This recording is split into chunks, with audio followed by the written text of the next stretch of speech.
हमने पिछले सेशन में बात करी थी डिजिटल मार्केटिंग के बारे में। अगर हमको डिजिटल मार्केटिंग आती है तो हम किसी रिमोट एरिया में भी बैठ करके पूरे वर्ल्ड को कैप्चर कर सकते हैं। अब कैसे करना है उसको आज डिस्कस करते हैं। जिस भी एरिया में आप रहते हो, हर एरिया के अपना कुछ ना कुछ प्रोडक्ट्स होते हैं जो उस एरिया के फेमस होते हैं, या that area is known for some particular products, जिसकी क्वालिटी वहां पे बहुत अच्छी होती है और जो वहां पर सस्ते में बनता है, फिर पूरे इंडिया में डिस्ट्रीब्यूट होता है। ऐसे होता है हर एरिया में? नहीं होता है। जैसे फॉर एग्जांपल, आप में से कितने यूपी से हैं? यूपी में एक जगह है खुर्जा, सुना है इसके बारे में आप लोग? खुर्जा का क्या फेमस है? पॉटरी। पॉटरी पता है ना क्या होती है? गमले होते हैं, ये होता है, वो होता है, पॉटरी प्रोडक्ट्स, प्लेट, ये वो व्हाटएवर, है ना। सेरेमिक भी बोलते हैं उसको शायद। तो पॉटरी की वहां पर बहुत सारी इंडस्ट्रीज है, बहुत सारी फैक्ट्रीज है।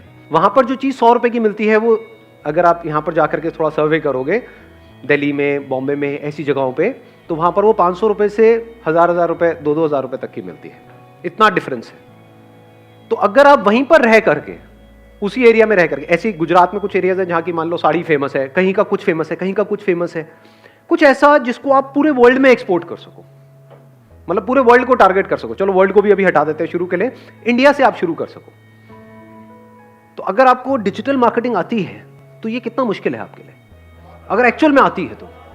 और मैं यहां पे डिजिटल मार्केटिंग के साथ एक चीज और ऐड कर देता हूं, अगर एक्चुअल में आप सीरियस हो बिजनेस को लेकर के, तो आइडियाज इंपॉर्टेंट नहीं है, प्रोडक्ट बनाना इंपॉर्टेंट नहीं है, मार्केटिंग सीखना ज्यादा इंपॉर्टेंट है। आपने कुछ आइडिया भी बड़ा कमाल का आपके माइंड में आ गया, या आपने कहीं से सुन लिया, या मेरा ही कोई आइडिया सुन लिया और सुन करके उसको करने लग गए, लेकिन मार्केटिंग की एबीसीडी भी नहीं पता है, फेल हो जाओगे। तो marketing is more important than manufacturing. और इनफैक्ट आपको मजेदार बात बताता हूं, अगर आज की डेट में आप कोई भी प्रोडक्ट खरीदोगे, कैसा भी प्रोडक्ट, उसमें ध्यान से आप पैकेजिंग में पढ़ोगे ना, तो उसमें क्लियर लिखा होता है manufactured by and marketed bye. Even the biggest of brands वो भी यही कर रहे हैं, वो खुद नहीं बनाते हैं। ऐसा लगता है हमको कि वो खुद बना रहे हैं, खुद नहीं बना रहे, कोई और बना रहा है, वो मार्केटिंग कर रहे हैं। छोटे से छोटा ब्रांड, बड़े से बड़ा ब्रांड, सब यही कर रहे हैं आज की डेट में। तो अब इसको थोड़ा ध्यान से समझते हैं कि अगर मार्केटिंग सीखनी है तो अब क्या करें। एक बुक है फिलिप कोटलर की, marketing management by Philip Kotler. इतनी मोटी बुक है, पढ़ने में कुछ दिन लगेंगे, लेकिन अगर आप एक्चुअल में सीरियस हो बिजनेस को लेकर के, पढ़ लो एक बार। एक बार में समझ ही नहीं आए। हाँ, वो एक बार में समझ नहीं आएगी, 2 बार पढ़ो, 3 बार पढ़ो, 4 बार पढ़ो। पढ़ने में कुछ जा तो नहीं रहा है ना। और किस लिए पढ़ रहे हो? कोई एग्जाम देना है जाकर के, कहीं से नंबर आएंगे, या कोई आपको नंबर देने वाला है? किस लिए? कि भाई बिजनेस करना है तो मार्केटिंग आनी ही चाहिए, आपका माइंड मार्केटिंग माइंड होना चाहिए। तो आप ऐसी ऐसी जगह पे बिजनेस देख लोगे, ऐसी छोटी मोटी जगहों पे जो सुनते ही आदमी कहेगा ये क्या है, ये कोई काम है, वहां पर भी आपको बड़े बड़े बिजनेसेस नजर आएंगे, अगर मार्केटिंग माइंड है तो। मार्केटिंग माइंड नहीं है तो बड़े से बड़ा भी आइडिया आपके सामने पड़ा होगा, आप उसको भी छोटा बना दोगे, छोटी सोच में फिट कर दोगे। मार्केटिंग से चीजें बड़ी होती है। तो ये बुक आपने ले ली, चाहे इसकी ई बुक ली, चाहे फिजिकल कॉपी ली, और इसको 2 बार पढ़ लिया, 3 बार पढ़ लिया, 4 बार पढ़ लिया, जब तक ये समझ ना आ जाए। अगर ये समझ नहीं आ रही तो बिजनेस मत करो ना, क्यों कर रहे हो?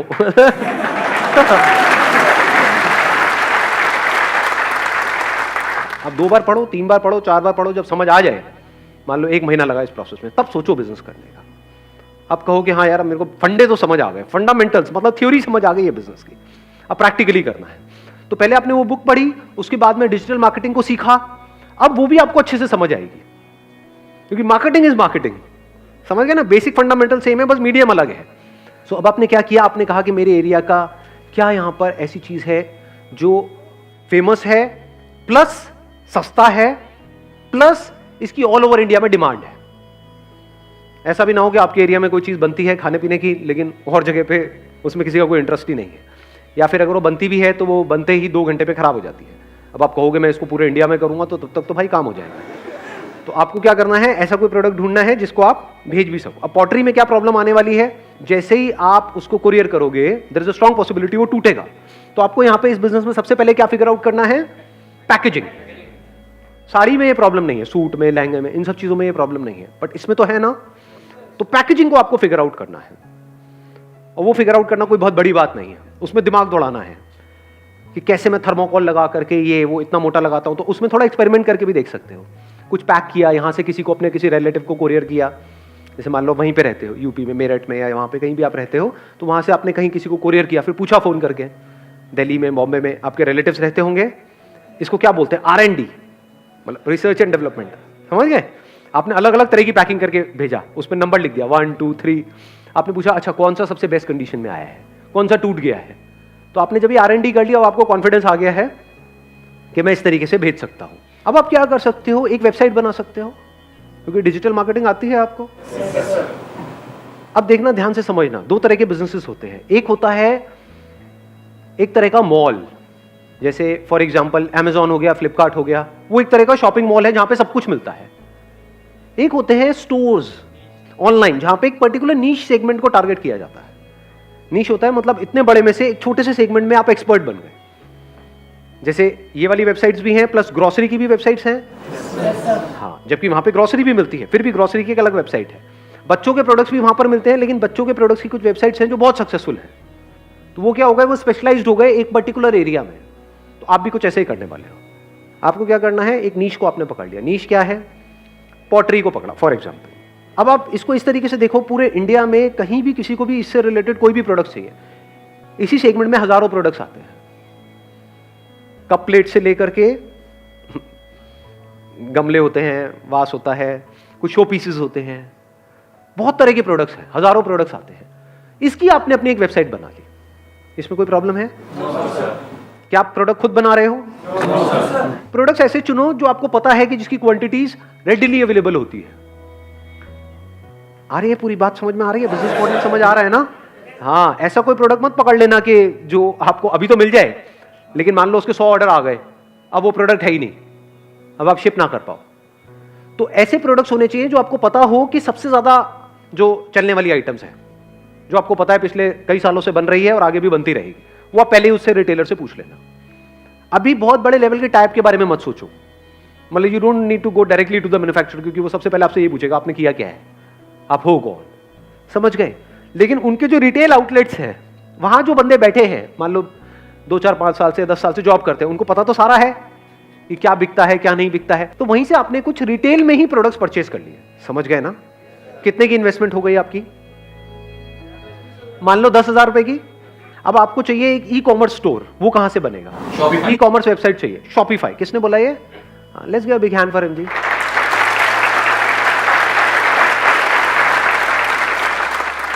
Shopify is the best platform अगर आपको अपनी वेबसाइट बनानी है या एक ई कॉमर्स स्टोर बनाना है। अब ध्यान से समझो शॉपिफाई का क्या बेनिफिट है, क्योंकि अगर आप किसी से वेबसाइट बनवाने निकल गए, ज्यादातर हम गलती क्या करेंगे, मेरा एक दोस्त है, इसने थोड़ी सी प्रोग्रामिंग सीखी है, मैं इससे बनवा लूंगा।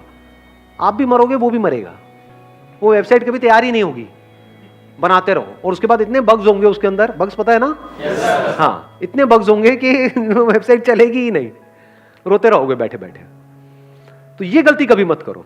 इसमें एक तो टाइम भी आपका वेस्ट हो रहा है, प्लस कॉस्ट भी ज्यादा लगने वाली है किसी और से अगर आप बनवाओगे। शॉपिफाई में क्या हुआ, एक ऐसी वेबसाइट है जो अगर आप खुद बनवाने निकल जाते हो तो कम से कम उसमें पता है कितना खर्चा आएगा? जिस लेवल की वो वेबसाइट है, लाखों रुपए लगने वाले हैं। तो स्मार्ट वर्क करो ना, हार्ड वर्क क्यों कर रहे हो? हार्ड वर्क क्या है कि मैं खुद बनाऊंगा अपनी वेबसाइट। उस लेवल की वेबसाइट बनाने में आपको कई साल लगेंगे, प्लस लाखों रुपए लगने वाले हैं। तब भी पक्का नहीं है कि आपकी उस लेवल की वेबसाइट बन पाएगी या नहीं, क्योंकि उसके पीछे हजारों प्रोग्रामर्स काम कर रहे हैं। उनका जो प्लेटफॉर्म है उसके पीछे हजारों लोग काम कर रहे हैं। वो वेबसाइट आपको कितने में मिल जाती है? शॉपिफाई का स्टार्टिंग प्लान क्या है? $29 पर मंथ, मतलब कितने का हो गया? 2,000 रुपए महीना हो गया। 2,000 रुपए महीने में अपने खुद के डोमेन के नाम से एक ई कॉमर्स स्टोर आपका बन गया है। आप ये कह लो 2,000 रुपए महीने में आपका एक स्टोर खुल गया है। देखना, दो तरह के अलग अलग माइंडसेट हैं। एक माइंडसेट है टिपिकल जो आपके पेरेंट्स का होगा या जो पुरानी जो पिछली जो जनरेशन है उनका होगा। वो क्या होगा, अच्छा एक काम करना है, दुकान खोल लो। कहना आसान है बट करने में कितने पैसे लगते हैं? लाखों रुपए चाहिए। पहले उसका रेंट, फिर उसको बनवाना, इंटीरियर, ये वो, फिर स्टॉक करो, ये करो, पता नहीं क्या क्या। और प्लस वो स्टोर जो आपने खोल भी लिया किसी एक जगह पे, तो वो एक ही जगह पे तो है। मैं जिसकी बात कर रहा हूं ऑनलाइन स्टोर, वो किस जगह पर है?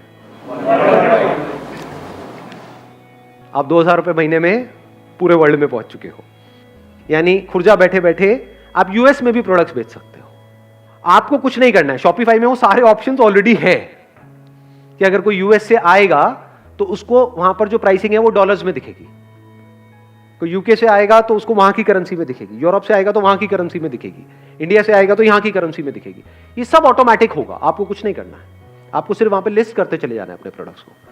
तो अगर आपने अपना एक ऐसा ई कॉमर्स स्टोर बना लिया, पहले आपने एक प्रोडक्ट ढूंढ लिया, ये प्रोडक्ट आपको समझ आ गया कि हाँ पूरे वर्ल्ड में पोटेंशियल तो है, लोगों को चाहिए ये प्रोडक्ट। एक तो तरीका है वो वहीं जा करके किसी स्टोर से खरीदे, एक है ऑनलाइन खरीदे। तो आपने अपना स्टोर बना लिया, उसका नाम रख दिया फॉर एग्जांपल potterybazaar.com।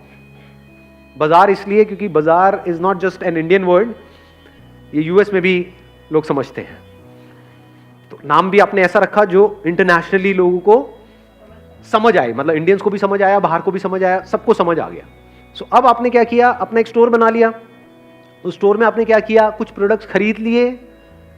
एक तरीके से वो आपके पास में बेसिक स्टॉक हो गया कि अगर एकदम से एक प्रोडक्ट का ऑर्डर आ गया तो वो तो आपके पास ही पड़ा है, वो आपने एज इट इज दे दिया। 50 प्रोडक्ट्स भी लिया, ऑन एन एवरेज 200 रुपए की भी आपको कॉस्ट आई, तो कितनी की इन्वेस्टमेंट हो गई? 10,000 की हो गई इन्वेस्टमेंट। ठीक है, तो 10,000 की आपने खुद इन्वेस्टमेंट कर दी। अभी क्यों कर रहे हो अपनी जेब से? ताकि जब आप जाओ किसी मैन्युफैक्चरर से मिलने तो उसको कोई दिखाने के लिए भी तो होना चाहिए ना, समझ गए? नहीं तो एकदम से आप उठ करके चले जाओगे, वो कहेगा अच्छा क्या करने वाले हो, ये करने वाला हूं, कहाँ है कुछ दिखाओ। ना आपके पास कोई वेबसाइट है, ना कोई स्टोर है, सिर्फ बातें हैं। तो आपने अपना स्टोर बना लिया 10,000 रुपए में, और प्लस 2,000 रुपए महीना आपका वहां पे उसको आपको शॉपिफाई वालों को देना। आपका स्टोर तैयार है, आपका अपना डोमेन नेम से। अब आप एक ई कॉमर्स स्टोर के ओनर हो। अब उस विजिटिंग कार्ड के साथ अगर आप जाते हो, क्योंकि वो लोग ट्रेडिशनल टाइप के हैं, ये जो मैन्युफैक्चरिंग वाले हैं ना, इनके लिए ऑनलाइन एक स्टोर होना अपने आप में बहुत बड़ी बात है। उनके लिए क्या है कि आपने एक स्टोर बनवाया है, ऑनलाइन वेबसाइट बनवाई है लाखों रुपए खर्च के। अब आप दोनों एक लेवल पे हो, बात करने के लिए एक लेवल पे आना जरूरी है ना। पहले अपने माइंड में पहले एक लेवल पे आ जाओ, बाद में उनके सामने एक लेवल पे आओगे। ध्यान से समझना मेरी इस बात को, ये मैं बता रहा हूं। जब तक आपके खुद के माइंड में आपकी वैल्यू नहीं बढ़ेगी, सामने वाला आपकी वैल्यू नहीं करेगा।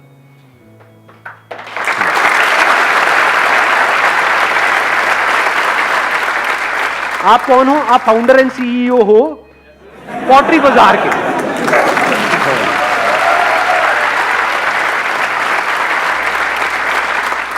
आप अपने ही उसमें उनके प्रोडक्ट्स को इंटीग्रेट करके आप सब कुछ करोगे। आप उनसे प्रोडक्ट्स खरीद रहे हो, उनको उनके पैसे दे रहे हो। कब खरीद रहे हो? जब बिक रहा है। जैसे जैसे आपका स्टोर बनता चला जा रहा है, मानो 10-20 हजार रुपए में आपका स्टोर पूरा तैयार हो गया। अब आ जाता है इसकी मार्केटिंग कैसे करनी। इसीलिए मैंने कहा पहले marketing management by Philip Kotler पढ़ो, फिर डिजिटल मार्केटिंग सीखो, फिर ये सब करो। जब बेसिक कॉन्फिडेंस आ जाए कि हाँ मैं मार्केट कर लूंगा, कि कैसे ऐड करनी है अब इस वेबसाइट की, कैसे यहाँ पे लोग आएंगे, कैसे खरीदेंगे, क्या होगा, वो पूरा आपने पहले ही स्टडी कर लिया है। प्लस आप क्या कर सकते हो, ये तो हो गई आपकी अपनी वेबसाइट। अब आपके पास अपनी वेबसाइट है तो अब आप Amazon को, फ्लिपकार्ट को भी अप्रोच कर सकते हो। क्योंकि आज की डेट में क्या हो गया है, लाखों लोग हो गए हैं जो वहां पे अपने प्रोडक्ट्स बेच रहे हैं इन ई कॉमर्स प्लेटफॉर्म्स पे। आप में से भी बहुत सारे ऐसा काम कर रहे होंगे। कितने कर रहे हैं?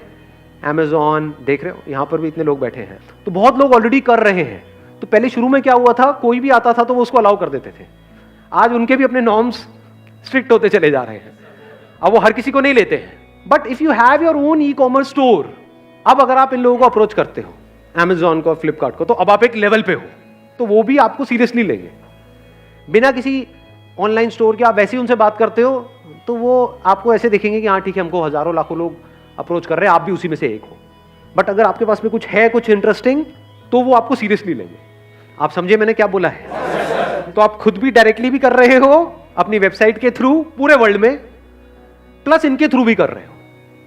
प्लस अगर विजन और बड़ी है तो ebay.com को भी आप अप्रोच कर सकते हो।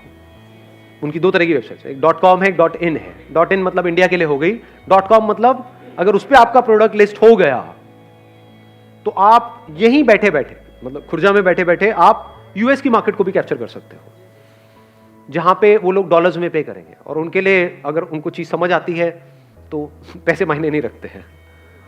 अगर एक प्रोडक्ट आपको मान लो $1 का पड़ रहा है और वो आपने $10-20 का भी बेच रहे हो तो कोई बड़ी बात नहीं है। और कितना बिक सकता है उसकी कोई अपर लिमिट है ही नहीं। और ये सब जो मैं कह रहा हूं ना, ये मत समझना ये सब थियोरेटिकल है, लोग ऐसा कर रहे हैं।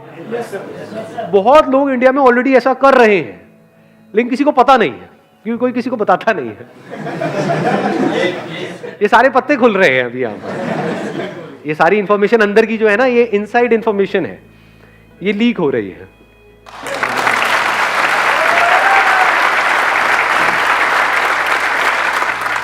अब ये बिजनेस मॉडल समझ आ गया है?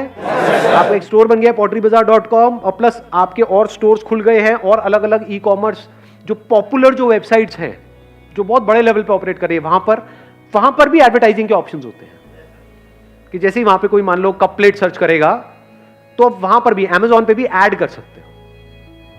एक है नॉर्मल लिस्टिंग में आ रही है क्योंकि जैसे कोई कप प्लेट वहां पे सर्च करेगा हजारों प्रोडक्ट्स आ जाएंगे, तो वहां पर भी आपको टॉप पे आना है क्योंकि ई कॉमर्स का सीधा सा फंडा है, जो दिखता है वो बिकता है, इसको याद रखना। अगर आपका जो प्रोडक्ट है वो मान लो 100वें पेज पर है तो किसी को नहीं पता, जंगल में मोर नाचा किसने देखा, किसी ने नहीं देखा।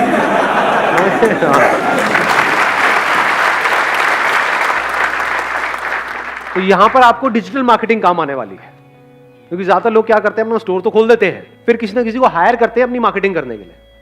अब जिसको हायर करेंगे वो और भी 20 बंदों का काम कर रहा है, तो वो ज्यादा एफर्ट लगाएगा या आप खुद करोगे तो ज्यादा एफर्ट लगाओगे। समझ गए ना स्ट्रेंथ? इसीलिए मैंने शुरू कहां से किया था, मार्केटिंग, डिजिटल मार्केटिंग, और फिर अब आप इस पूरे डिजिटल वर्ल्ड को कैप्चर करते चले जा रहे हो।